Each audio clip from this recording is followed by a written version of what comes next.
రంగారెడ్డి జిల్లా మోయినాబాద్ చిలుకూరు బాలాజీ ఆలయంలో రథోత్సవం అంగరంగ వైభవంగా జరిగింది. వీసా దేవుడుగా పేరొందిన స్వామివారి బ్రహ్మోత్సవాల్లో భాగంగా ఈ రథోత్సవం చేపట్టారు. హైదరాబాద్ నగరంతో పాటు తెలుగు రాష్ట్రాల నుండి భక్తులు భారీగా తరలివచ్చారు. దీంతో ఆలయ పరిసరాలు భక్తుల గోవింద నామస్మరణాలతో మార్మోగాయి. కడప నియోజకవర్గ టీడీపీ అభ్యర్థి మాధవిరెడ్డి నామినేషన్ దాఖలు చేశారు. ఈ సందర్భంగా పార్టీ పొలిట్ బ్యూరో సభ్యులు శ్రీనివాసరెడ్డి నాయకులతో కలిసి నగరంలోని శ్రీ లక్ష్మీ వెంకటేశ్వర స్వామి ఆలయంను దర్శించుకున్నారు. స్వామివారికి ప్రత్యేక పూజలు చేశారు. ఆలయం వద్దకు చేరుకున్న శ్రీనివాసరెడ్డికి ఘన స్వాగతం పలికాయి పార్టీ శ్రేణులు. సికింద్రాబాద్ ఎంపీ అభ్యర్థి దానం నాగేంద్రకు మద్దతుగా జీప్ ర్యాలీ చేపట్టారు. గన్ ఫౌండరీ మాజీ కార్పొరేటర్ మమతా సంతోష్ గుప్తా ఆధ్వర్యంలో ఈ ర్యాలీ జరిగింది. జీప్లు, ద్విచక్ర వాహనాలతో పెద్ద సంఖ్యలో యువకులు ఈ ర్యాలీలో పాల్గొన్నారు.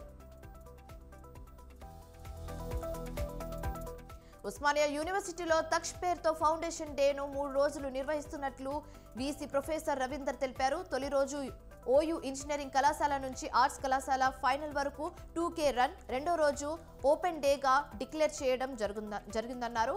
మూడో రోజు ఏప్రిల్ 26న ఫౌండేషన్ డే నిర్వహిస్తామని, నీతి ఆయోగ్ మెంబర్ సరస్వతితో గెస్ట్ లెక్చర్ ఉంటుందన్నారు.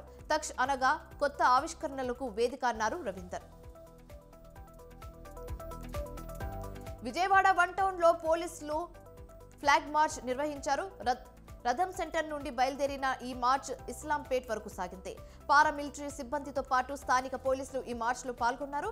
ప్రజలు స్వేచ్ఛగా, నిర్భయంగా ముందుకు వచ్చి ఓటు వినియోగించుకోవాలన్నారు విజయవాడ వెస్ట్ ఏసీపీ మురళీకృష్ణ. ఉప్పల్ వేదికగా ఈ నెల 25న జరగనున్న ఐపీఎల్ మ్యాచ్ నేపథ్యంలో హైదరాబాద్ మెట్రో తన సేవల్ని పొడిగించింది. మ్యాచ్ రోజైన రేపు రాత్రి 1 గంట వరకు మెట్రో సేవలు కొనసాగుతాయి.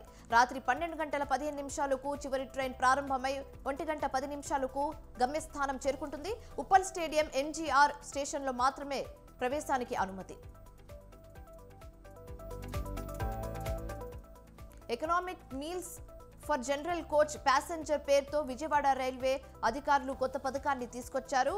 ఐఆర్సీటీసీలో కలిసి ఈ పథకాన్ని తొలుతగా విజయవాడ రాజమహేంద్రవరం స్టేషన్లో ప్రయోగాత్మకంగా ప్రవేశపెట్టారు. ఎకనామిక్ మీల్స్ ప్యాకేజ్ కింద 20 రూపాయలు కాగా స్నాక్స్ మీల్స్ 50 రూపాయలకి అందిస్తున్నారు.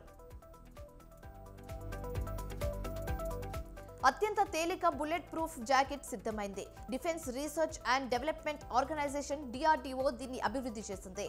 హైయెస్ట్ థ్రెట్ లెవెల్ 6 లోనూ ఇది రక్షణ కల్పిస్తుంది. ఈ విషయాన్ని DRDO అధికార ప్రకటన ద్వారా వెల్లడించింది. దీని తయారీకి ప్రత్యేక మెటీరియల్ను వినియోగించడమే కాకుండా కొత్త పద్ధతిని అనుసరించినట్లుగా పేర్కొన్నారు. ఈ నెల 25న హైదరాబాద్ బెంగళూరు మధ్య జరిగే మ్యాచ్ కు ఉప్పల్ స్టేడియం సన్నద్ధమైంది. ఇరు జట్లు ప్రాక్టీస్ లో నిమగ్నమయ్యాయి. విజయాలతో దూసుకెళ్తున్న SRH జట్టులోకి ఆఫ్ఘనిస్తాన్ ప్లేయర్ ఫజల్ హాక్ షారూక్ కి అందుబాటులోకి రానున్నాడు. ఆఫ్ఘనిస్తాన్ బోర్డు NOC మంజూరు చేసింది.